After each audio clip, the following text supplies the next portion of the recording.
Well, folks, you know you're in for a treat when you hear that tune because it means it's time for another week of the Rec Poker Podcast. I just love seeing all these heads bouncing and grooving around in the Zoom room as we're getting ready to start the forums edition of the podcast here tonight.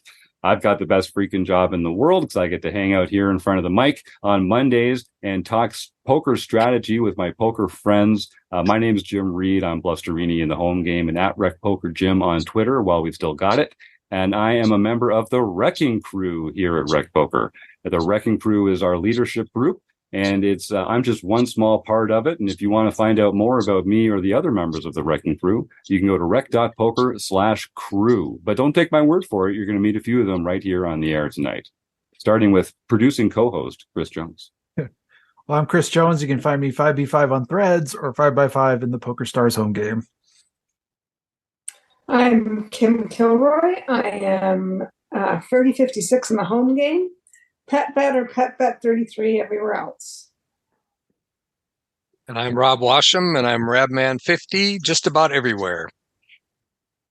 I'm Taylor Moss. You can find me on X, Taylor_Moss, or in the Rec Poker home game, Gopherboy TJM. And I got to shout out our sponsors, the amazing Running Aces Hotel, Racetrack, and Casino. Thank you for all your support over the years. We wouldn't be without you. And I have to thank our special guest this week. We've got Abby Merk, who was on the podcast a little while ago. We had so much fun. We said we got to have her back, and she's graciously agreed to come back on the forums and talk a little strategy. Abby, thanks for coming back on the Rec Poker podcast. Thanks so much for having me. I'm super excited to be here. Can't wait to tell you guys about all of my punts.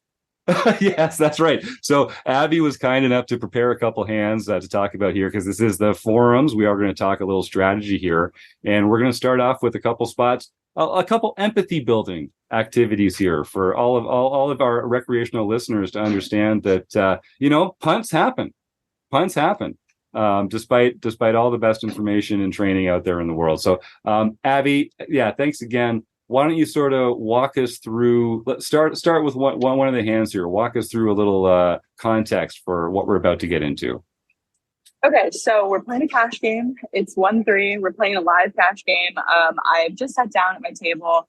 Nobody really knows anything about me except for one guy at the table who I've played with a couple times, but this is not the man in question. So the player that I'm playing against knows nothing about me, sits down, brand new, fresh stack. We're going to be playing a $400 stack effective. I have him covered by like 100.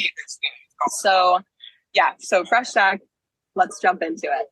Okay, so I get dealt in the big blind pocket jacks. I have the jack of clubs and the jack of hearts. Pretty good hands. It is kind of a limpy table.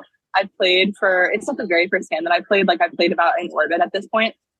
People are happy to limp C flops, $3, so cheap, right? Great price. But like certain players at the table were kind of not really doing it with anything, and this guy in question was one of them. So he was limping low pocket pairs. He was limping like. Okay, there. Sorry, you were saying he was limping some low pocket pairs. Oh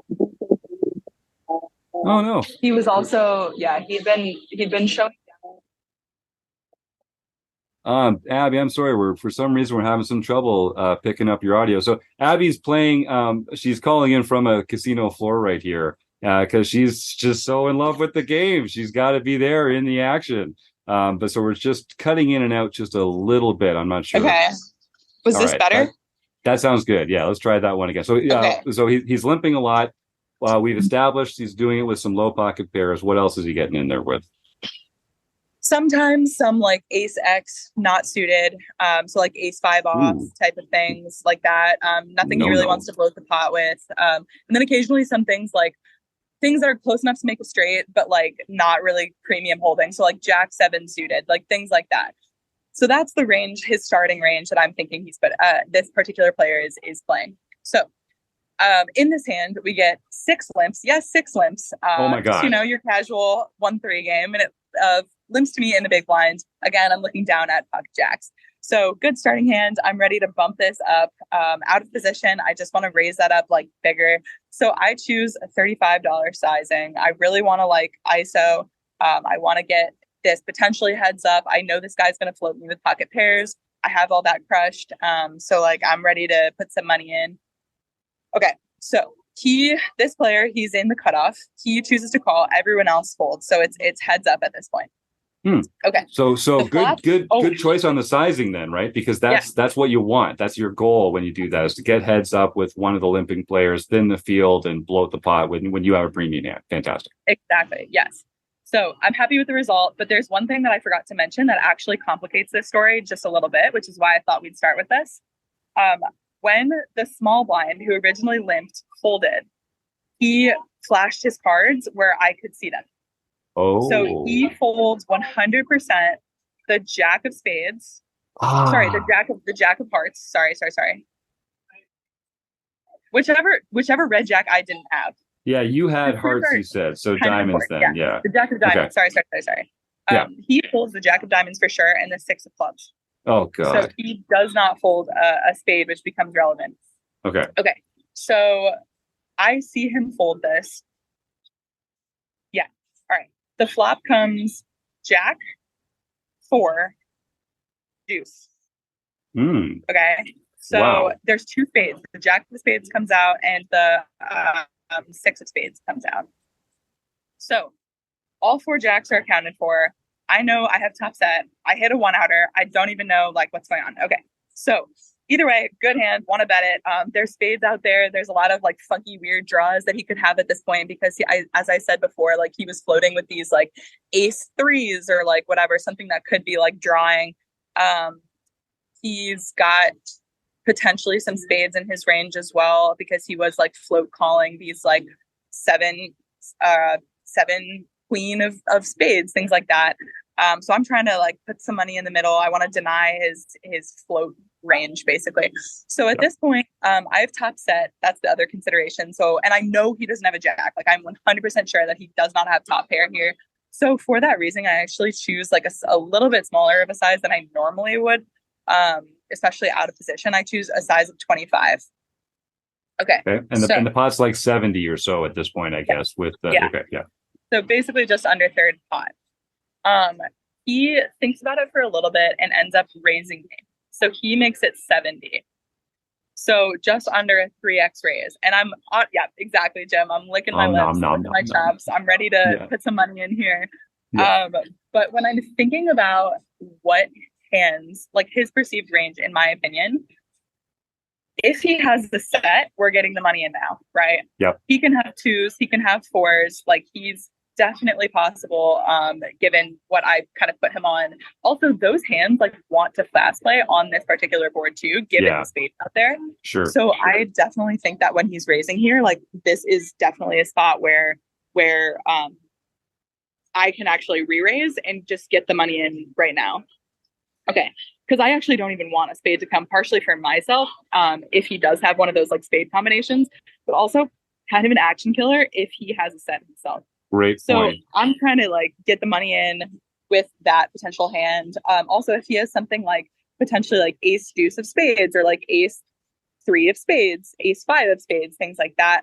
I want to get like combo draws, right? Like I want to get the money in with that now. Things like that.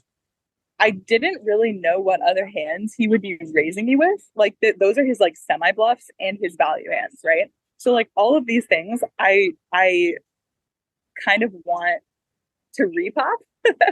Yeah. So at this point, like what do you guys think? What do you guys think I should do here? I can tell you what I did, but let's talk about it first. I love that. I love that idea. So for me, I think I'm probably re-raising here just to sort of deny equity to those spade hands, because those are the only ones that you don't want to improve, right? And like you say, you're really, it's hard for you to be in a better position here. So it's a good time. It's a good time to get it in. And you never know. He might decide that it's a good time to shove if you do come back over the top with a reasonably sized 3-bet on the flop there. And we want to give him that opportunity to do it.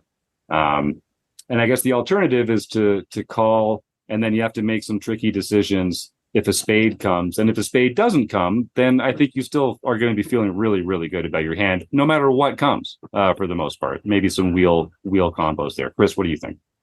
Yeah, I mean, part of my thought on that would be a question, maybe back to you or just for the panel too, just to thinking about is like, we mentioned a hand like Queen 7 of spades as like a like something that this player can have a lot, and like, what do you think this player is calling a raise with Queen 7 of spades? You know, because if they're not, then I'm less liking the raise. But if they're like, I have a draw, I've got an over, you know, maybe they've got better than Queen 7, maybe they've got, you know, like they're probably calling with any ace X of spades, but I'm kind of curious about this player calling with some of those like slightly worse kind of flush draws.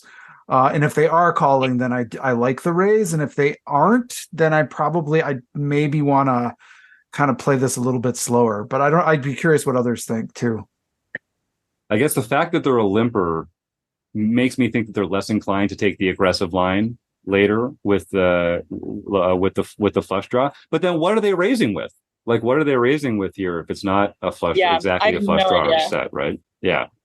I think this guy at this point was like, I mean, he wasn't. It's hard to be sick of me when I've literally played in orbit. Like, that guy was like, you know, raising a lot to orbit, and like I was in Merk, right? Like I was playing hands, so I'm not sure if he was fuck you raising, right? Like, you're full of it. Maybe he has like devious plans for future streets. Like if he did have one of those like ace 5 combos that was offsuit pre-flop, but like he has the ace of spades, right? Like there's a lot of turns that he can bluff on that also might be like, I don't know, maybe he's got devious intentions on future streets. I really don't know. But I do think though, like 100%, the Queen 8 suited, right, might be like the bottom of his like floating range, but like he also can definitely limp call something like King Queen of spades or something like that. Like he was not playing aggressively how he should be pre-flop. Like that should for sure, like I should have to 3-bet you there.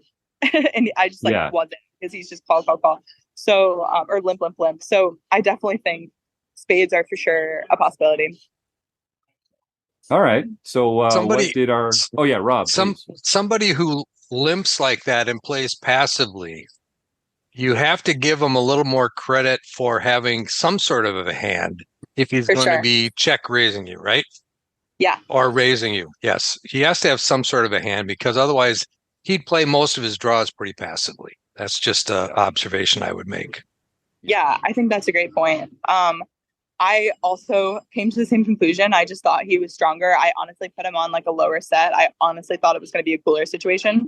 So I end up min clicking him. I mean, at this point we're playing, we're 400 effective, right? So like with the min click, like we're getting it in on the turn, even if the turn is a spade, you know what I mean? Like it's just, it sucks. But like if he jams, I'm just like pot committed, and like I just have to click call with top set. It's totally fine to do that too, I think. So it's like I end up min clicking him. I make it 140. So at this point he would have had basically like 200 behind at this point, essentially. And so so he ends up tanking forever and ends up folding. So I don't know, but he like made this whole big speech about it. He's like, you know, oh, I guess you just have it. Like, oh, I can't even believe it. And then because I told the guy next to me beforehand, like he had showed me one hand earlier, he's like, I really want to see what you have this hand. Like I'm cashing in my one time. I'm like, damn, already? Like shit. So and this is the one hand that I'm like 3-betting like post flop, of course, right? Like I'm like, damn, I didn't really want to show this one. Like, damn. So I end up showing, and the guy goes, oh, like I knew it. Like I knew you just had it. Like, oh my God, what am I doing bluffing into the nuts? So he did end up saying that he was bluffing, which kind of sucks. Definitely, obviously, if I had known that, I would have played the hand differently. But hindsight's 2020, so what can you do? I guess maybe a little bit of a spew to be 3-betting, especially at 1-3. Like the other dynamic that goes into this is like, when are people in 1-3 3-betting post flop as a bluff? Ever. You know what I mean? Like they play very ABC, like whatever. So in order for me to do that, I kind of have to be balancing with other hands. And I'm like, what hands would I have here to even balance like a 3-bet with? You know what I mean? Like maybe ace X of spades, but I have to have like ace deuce of spades or something like that. Ace five, where something I like that. unblock, Yeah. like king hands that can like have spades in them as well. So it's just gross. And I don't even know that I would 3-bet in that, even in 1-3, because the people just are under bluffing. You know what I mean? So it's just like, I don't know. I think it's not the best hand that I've ever played, but it's okay. These things, they happen. You know what I mean? Yeah. Yeah. Now, but position is kind of like a weird one there, right? Because we're the big blind, they're in position versus us. So if we do call, like, turns aren't played all that easy either. Like Yeah. you're kind of checking a lot there. If they're bluffing, you give them an opportunity to check behind and see a free turn and river. Are you ever leading the turn? Like that feels awkward too. So it is a weird spot just from like a position aspect. Like I think position to me is kind of what pushes me towards the raise. If we were in position, like, oh yeah, just call and like let them like keep trying to bluff you off the hand. But I just worry, like, how would we play turns and rivers in this spot? Yeah, I totally agree with that. I actually think that's a fantastic point. I really did not think about that. But like retaking that betting lead is probably pretty important out of position, because if I let him see a turn and it just goes check, like he could 100% be raising to like set his price to see a turn in a river. Like you're totally right. So I didn't even think about that. That's a great point, really.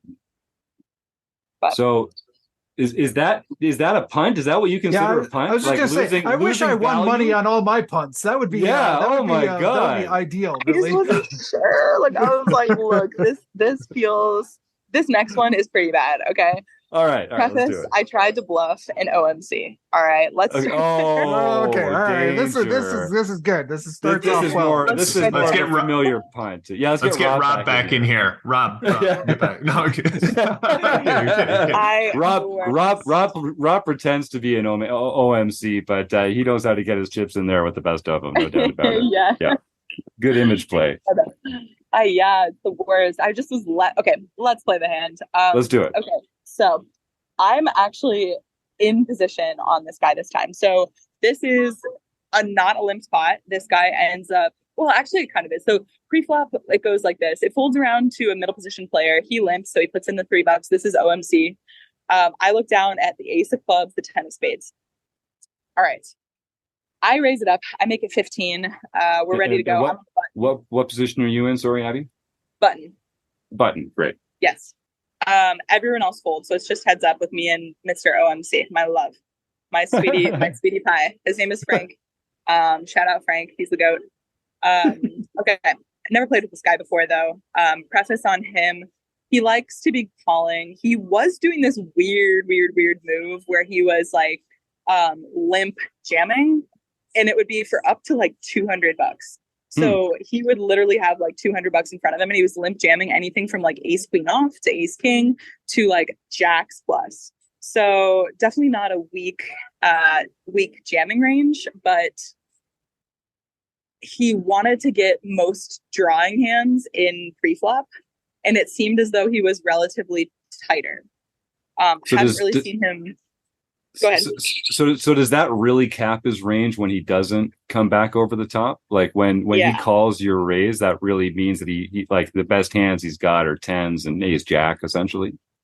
Pretty much, yeah. Yeah. So I definitely, and that's like the best, right? Like he had been in there with some other hands. Obviously pocket pairs. He's seeing flops with. Playing those like loose passively, or not even loose. He's just like tight passive, I guess. Yeah. Okay. So essentially, so we're heads up, $30 in the pot, or $34 in the pot, 35. We're just going to round $35 in the pot with the small blind and the big blind. The flop comes 3 clubs. So it comes the queen of clubs, the 7 of clubs, and the 4 of clubs. So dynamic board in the club sense, but not really in the. Oh, I'm sorry. It was not a 7. It was an 8. I'm sorry. Okay. The queen 8 4. So either way. And we've got the ace, so we're feeling pretty good about this board so far. Yeah. I'm in position. Like I'm trying to put some money in this pot, for sure. Because even if I don't have the best hand, like I can be bluffing it. And with the ace high flush, I'm pumping money in this a lot of the time. So in that sense, I kind of want to be polar, like right off the start, in case I don't improve. I don't know that ace high is going to be good given the fact that he's got like, like some sevens, he's got tens in his range, right? Like things that are probably going to float to one bet, right? So in this spot, I actually bet 25. So I bet like 3/4 pot essentially. And he flats me. Okay. Turn is an 8. So it's a board pairing card. Yeah. 8 of diamonds, gets a little spicy. I don't really think he has a set. Sets are definitely just not really in his range, whereas I can have a lot of sets. Specifically queens, I guess, but like I can also just like have. Actually, I think I have a lot of 8s too. Like I can have like 8-9 suited. I can have like 8-10 suited. I can have 7-8, things like that. So this is definitely a card that I actually want to keep betting on. It's just going to make it harder for him to call with those hands that I'm kind of putting him on. Like tens with a club, like gets uncomfortable, right? Like, and I definitely still want to be polar. Like even if he has a flush right now, I have the ace club, so I'm blocking the nuts. Or the nut flush, I should say. No longer the nuts. Right. But I just have like so much. So I'm choosing to continue betting. So at this point, there's like 85 bucks in the pot. So I start to go polar again. So I actually bet 75, which is a big bet. I'm definitely trying to set up a river jam since, I'm sorry, this is kind of important. If he calls the 75, he has like 150 behind. So the reason why I'm betting 75 is also to set up that river jam on, obviously if I hit, great. And if I don't, I'm going broke anyway. And I just want to give you a kudos here because I think a lot of our audience, because we cater to recreational players, I think they don't appreciate how important it is to work back from the river and build a pot such that you can really put a lot of pressure on with that river play. So the amount that you bet on the flop and on the turn, you should be thinking about the effective stack. How much are they going to have back on the river, and how can we make that a really uncomfortable number for them when the time comes? Yeah. Okay. Yeah. So that was my plan. I was betting with the plan to jam river. So I bet 75, and he tanks for a little bit. It wasn't super long. Nothing like fishy, but definitely like wasn't a snap, and then ends up making the call. And at this point I know he has a hand. He's not doing that with tens, he's not doing that with jacks, right? Like he's doing that with like a queen, he's doing that with an 8, he's doing that with obviously if he does have the set and he's just milking me, he's doing that with like 4s, right? Like he could definitely be doing that. I don't think he has queens, right? But like, because I think he's just jamming that pre, but like he's definitely doing that with like 4s, for sure. And then he's also doing that with some like flushes, right? So he has like 10 jack of clubs, right? Like that's something he could have. Even if he has something like 5-6 of clubs, I guess he could do something like that. So he does. He has got the redraw for the straight flush in both those cases. So he's definitely he can still improve. Yeah. For sure. So anyway, so he just calls. The river is a 3 of diamonds, so totally bricked. I'm sitting there with ace high. I have the ace of clubs. That's about it. And he actually does something interesting at this point. So keep in mind that he has 150 left in his stack. Yeah. And he leads out for 40. Oh. Yeah. What are you guys thinking? Are you done with it? Do you fire? Do you re-raise? God. Right? Like, what are we thinking here? What would you guys do? I'll let the crowd think about it here for a second. I'll go first. It can't be a bluff, can it? Like, it's just so small. I do get into this spot sometimes where it's like, it's a pretty dirty bluff spot. Like if he thinks that you're a player who can recognize hand ranges, then it's not something that a lot of recreational or like inexperienced players are going to make a small bet there.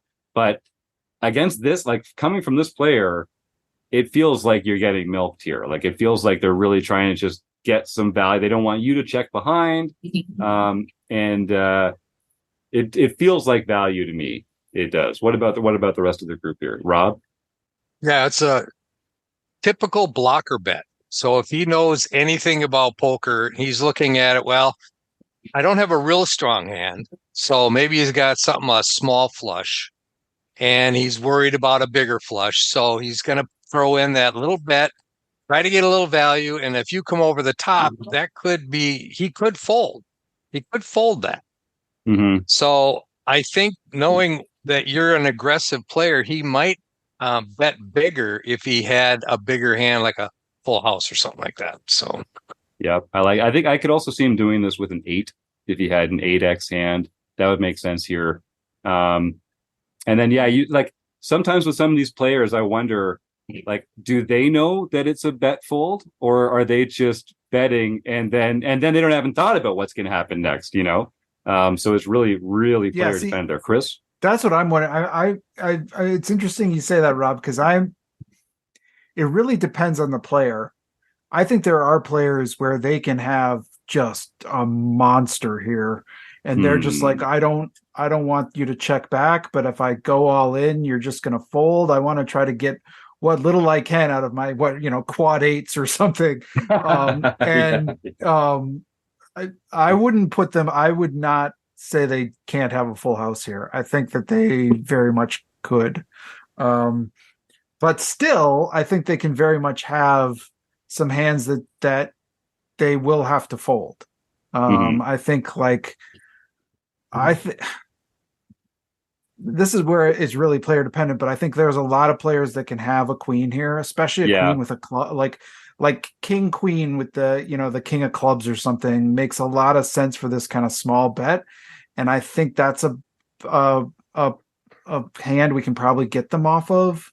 And I think there's some other ones like that we can get them off of, but it's scary to come over the top of this because I think there can be a ton of strength in this. Now we're getting a really good price. If we can get them to fold, like we're going to win a decent sized pot here, and it doesn't cost us that much. I guess so. The only thing we can't do is call, I think. Does that sound right? Yeah. Okay. 100% agree. Calling not in the question. I think at this point, because this was pretty recently, so I'd been playing for a couple hours at this point, and my image was pretty good. Like I hadn't shown down many non-strong hands. Like I hadn't been caught in my bluffs. Like I really was really I was perceived as tighter than I was being, even though I was playing a lot of hands. I was definitely just picking my spots and like showing down strong ones. So I think my image was good. If I'm going to have a bluff, I have a good hand to do it. The thing that I don't really like about my hand selection in particular is because I have a 10, which isn't great for me because I actually would rather have like something like ace king offsuit here because I want to be unblocking those like straight draws that I want him to be floating with and then forced to kind of like stab river. I think the 10 is actually a really bad card for me to have in this specific scenario, but if I'm going to have bluffs, like this is a line that I was setting up a river jam for, and I have the ace of clubs. Like it's not like I'm pulling that out of my butt. So I did end up jamming, and he beat my ass into the.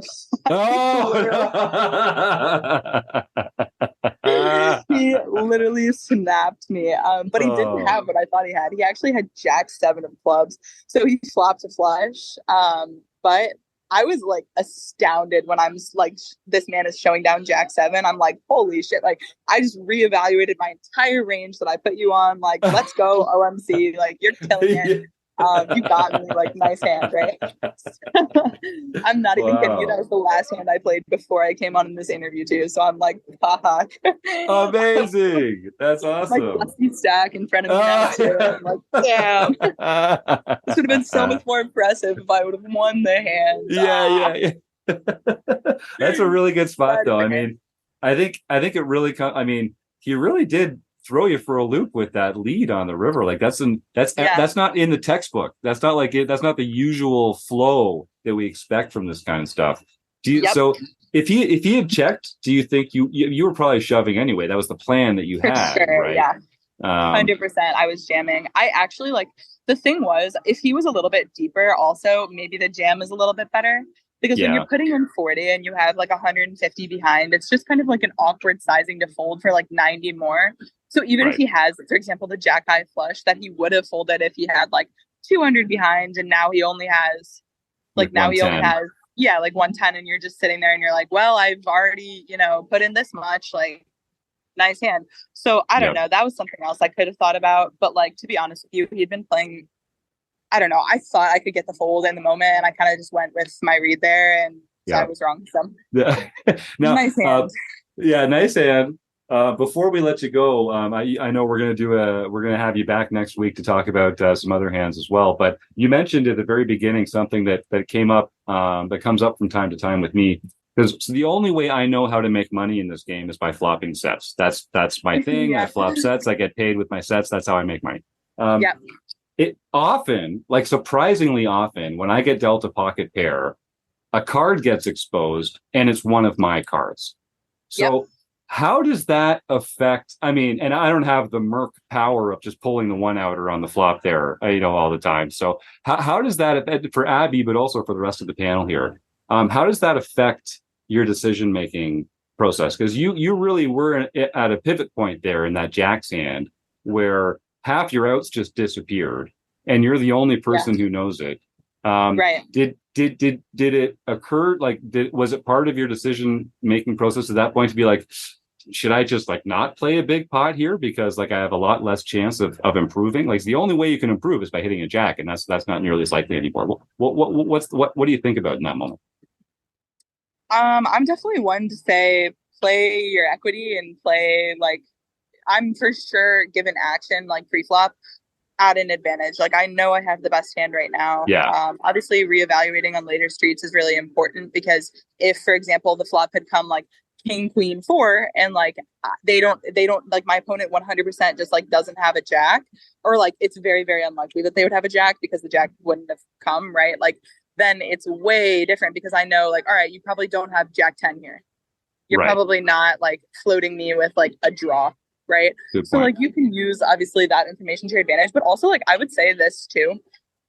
Let the person know if you can see their hand, right? Like just be honorable. Like after the hand like had played out, because it's so awkward mid-hand, especially when I'm getting like a call after I'm like raising ginormous for me to be like, hey, by the way, I just saw your hand, and then like completely interrupt action. So like after the hand, I literally just let the guy know. I'm like, look, I can see when you pull your cards that way. And at that point, to be honest, my personal rule is if you've let them know once, it's on them at that point to protect their cards. Like I totally like think that if they're going to show you their cards, like it's your advantage as soon as you've let them know.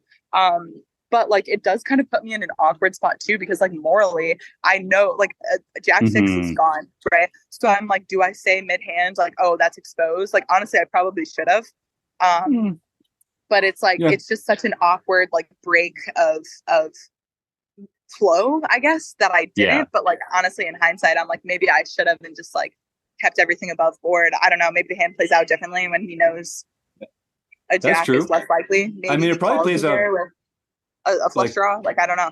It's pretty good for you once the jack comes on the flop. Like if you're like, oh, by the way, this guy folded a jack, like that's actually pretty good for you. I'm from Canada, so I always tell them the second time as well when I can see their cards, and then after that, we've done our job to tell them. Yeah. What do you guys think? What's the etiquette in that spot, Kim? I think I'm not used to cash games, so I'm not aware of the proper etiquette, but I think in tournaments, when you see a player's hand and there's other people in the hand, you need to let the other people in the hand know what you've seen. That's just always what I see in tournaments. So if it was obvious or whatever, if you're not sure, then that's fine. But if it's an obvious, oh, that hand was exposed, here's what I saw. Yeah, that makes sense. And then is that only when you're in the hand or when you're not in the hand? Oh, good. If you're not in the hand, does it really matter? No. Yeah, good point. Right. But if you're in the hand, you have an advantage in the hand that the other players in the hand don't have, and that's not really proper etiquette. Proper etiquette in poker. Taylor, you unmuted for a second. Yeah, Taylor. I was just going to add to I tell them once. Usually people get way more offended than they should when you're just trying to like be nice and being like, hey, I can see when you're folding, and all of a sudden it's like, why are you looking? What? I'm not. I'm watching the table. Like I can see the cards flip up, and like you lift them up, and I can see there's 3 diamonds on that card, and then you're pitching them in. So people get way more offended than they should. So I always think saying it a second time is probably going to cause you a little bit more harm than good. But once has to be the moral obligation. Yeah, I was in a Definitely. cash game one day at Canterbury, and this guy, he seemed to be kind of out of it a little bit. Not like he was drunk, but just not really all there. Got it. And You he can was just showing his, you can say it was me, Rob. There's no strangers here. You can let them know it was me in the hand. it was so weird because he kept, when he looked at his cards, I didn't even have to try to look. I would always see what he had. And I told him 2 or 3 times, and he just kept doing the same thing. So I just quit telling him. I just, after that, I just, that is what it is. Yeah. I was playing against a player once who would occasionally just like under their breath mutter the hand that they had. Like I couldn't believe it. There's just like they'd look and they'd be like, ace 5. I sort of at one point I was like, sir, I'm developing a tell on you that I think I should share. Just that you're verbalizing your holdings. I wonder if some people might like do a little like reverse tell there from time to time, but it probably doesn't come up often enough to make it worth it. Aces again? I mean, what are the odds? Right. I do that from time to time. I do that one. Oh man, 5 people to the flop. Wouldn't it be crazy if someone had 5-5? Literally what Jim did at Rec Poker Day. Yeah, I did. That's true. That was one. That was a good one. Yeah. And I got him. We got him. All right, Abby. Well, that was awesome. Thank you for, and I think, you're an accomplished player. I think a lot of our audience is recreational folks who might get a little embarrassed sharing hands where they didn't win or where they made a mistake or something like that. But, you really have to share the hands where you've made errors if you ever want to improve. You can't be proud and just only share hands where you've won and where you've made great decisions because you're just feeding your ego. Like you need to improve by having people tell you what you could do differently, what you could do better. So kudos and thank you for sharing those. That was great. Sounds good. Thanks, guys. Well, let's roll on out of here, and we'll come back next week with another episode of the Rec Poker Podcast Forums Editions. Thanks to Abby, Merk, Taylor, Chris, Kim, and Rob, and of course the Running Aces Hotel, Racetrack, and Casino, and you, the listeners. Thanks for all your support. We'll see you next week on the Rec Poker Podcast. All right, have a good night, everybody.